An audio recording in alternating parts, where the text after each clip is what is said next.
Assalamualaikum warahmatullahi wabarakatuh. Berjumpa lagi dengan saya. Semoga kalian tidak bosan ya. Untuk materi daring yang kelima ini kita akan membahas tentang lanjutan dari cerita imajinasi, yaitu penyampaian kembali isi cerita imajinasi secara lisan dan struktur dan kebahasaan cerita imajinasi. Tapi sebelumnya kita baca doa terlebih dahulu ya. Berdoa mulai. Berdoa selesai. Masih tetap semangat ya. Semoga kalian semua dalam lindungan Allah Subhanahu wa taala. Oke, untuk yang pertama adalah saya akan membahas tentang penceritaan kembali isi cerita imajinasi. Yang pertama secara tertulis ada 3, yaitu membaca cerita imajinasi dengan seksama. Kemudian yang kedua menentukan peristiwa-peristiwa yang terdapat dalam cerita imajinasi. Yang ketiga mengembangkan peristiwa-peristiwa tersebut menjadi sebuah cerita imajinasi dengan kalimat sendiri. Peristiwa-peristiwa dalam cerita imajinasi dikembangkan sesuai dengan urutan isi cerita imajinasi. Selanjutnya kita masuk ke penceritaan kembali isi cerita imajinasi yang kedua, yaitu penyampaian kembali isi cerita imajinasi secara lisan. Isi cerita imajinasi dapat diceritakan secara tertulis dan lisan. Sebelum bercerita, kamu harus memahami unsur-unsur intrinsik cerita imajinasi yang bersangkutan. Perhatikan cara menceritakan kembali cerita imajinasi berikut. Yang pertama, membaca keseluruhan kisah atau peristiwa dalam cerita imajinasi. Kamu harus membaca atau mendengarkan dengan seksama pembacaan cerita imajinasi. Yang kedua, mencatat tokoh-tokoh dalam cerita imajinasi. Cerita imajinasi memiliki beberapa tokoh. Tokoh-tokoh dalam cerita imajinasi terdiri atas tokoh protagonis, antagonis, dan tritagonis. Yang ketiga, mencatat peristiwa-peristiwa penting dalam cerita imajinasi. Peristiwa-peristiwa penting akan menunjukkan tahap-tahap alur. Peristiwa dalam cerita imajinasi disebut kejadian.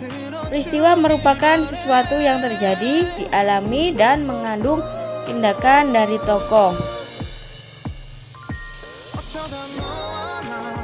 Peristiwa-peristiwa penting akan menunjukkan tahap-tahap alur. Peristiwa dalam cerita imajinasi disebut kejadian. Peristiwa merupakan sesuatu yang terjadi, dialami, dan mengandung tindakan dari tokoh. Selanjutnya yang keempat, mencatat latar cerita imajinasi.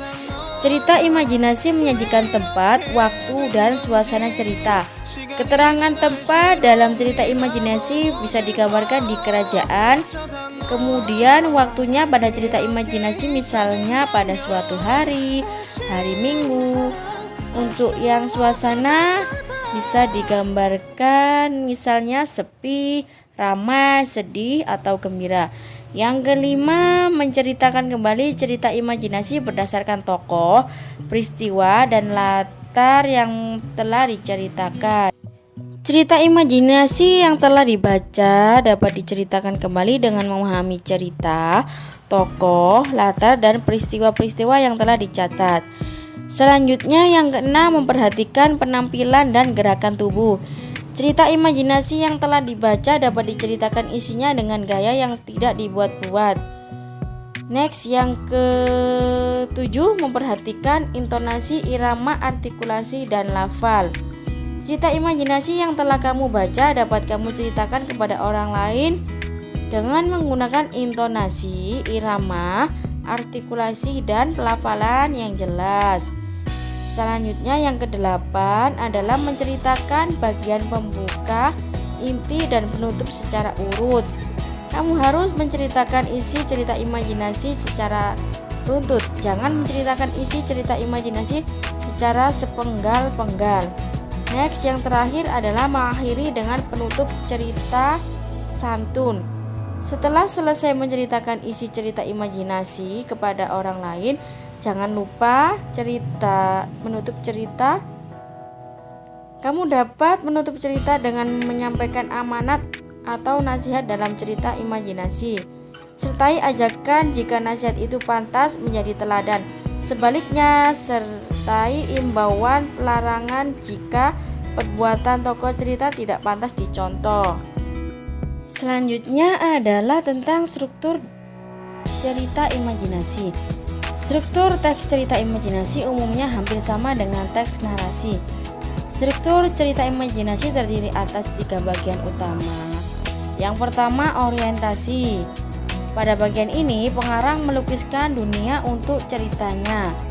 Bagian ini mengenalkan tempat dan waktu peristiwa terjadi serta para tokoh. Yang kedua, komplikasi. Pada bagian ini, tokoh utama menghadapi rintangan ketika mencapai cita-citanya. Dalam bagian ini, konflik mulai terjadi. Yang terakhir adalah resolusi. Bagian permasalahan yang dihadapi tokoh utama diselesaikan. Bagian ini mempunyai 2 kecenderungan, yaitu mengakhiri cerita dengan kebahagiaan atau happy ending, atau mengakhiri cerita dengan kesedihan atau sad ending. Akan tetapi, ada juga cerita imajinasi yang membiarkan pembaca atau pendengar menebak akhir dari cerita. Selanjutnya adalah kebahasaan dalam teks cerita imajinasi. Jadi kebahasaan teks cerita imajinasi sebagai berikut. Yang pertama, penggunaan kata ganti. Kata ganti dan nama orang digunakan sebagai sudut pandang penceritaan. Contoh kata ganti yaitu aku, kamu, dia, nama dan nama orang. Yang kedua, penggunaan kata yang mencerap panca indera untuk mendeskripsikan latar. Dalam cerita imajinasi digunakan kata tertentu untuk menjelaskan latar waktu, tempat, atau suasana. Perhatikan contoh berikut. Latar tempat, ruang tengah di rumahku sangat berantakan. Semua mainan adik ada di lantai dan kursi ruang tengah. Yang kedua, latar suasana. Setetes air pun jatuh dari wajah Ratu Pelangi, tak sepatah kata pun terdengar dari bibirnya.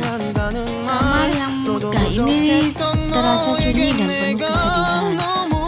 Kemudian latar waktu pukul 10.05, sinar matahari enggan menyinari daerahku. Awan hitam tampak menggumpal di atas langit. Yang ketiga adalah penggunaan pilihan kata dengan makna kias dan makna khusus. Pilihan kata kias dan khusus sering digunakan dalam cerita imajinasi. Contoh, gadis itu berhidung mancung. Dengan hidungnya yang mancung menjulang, ia mencium segala aroma di sekelilingnya. Situ hidung mancung adalah sebagai kata kiasan atau kata tidak sebenarnya. Selanjutnya yang keempat adalah kata sambung penanda urutan waktu.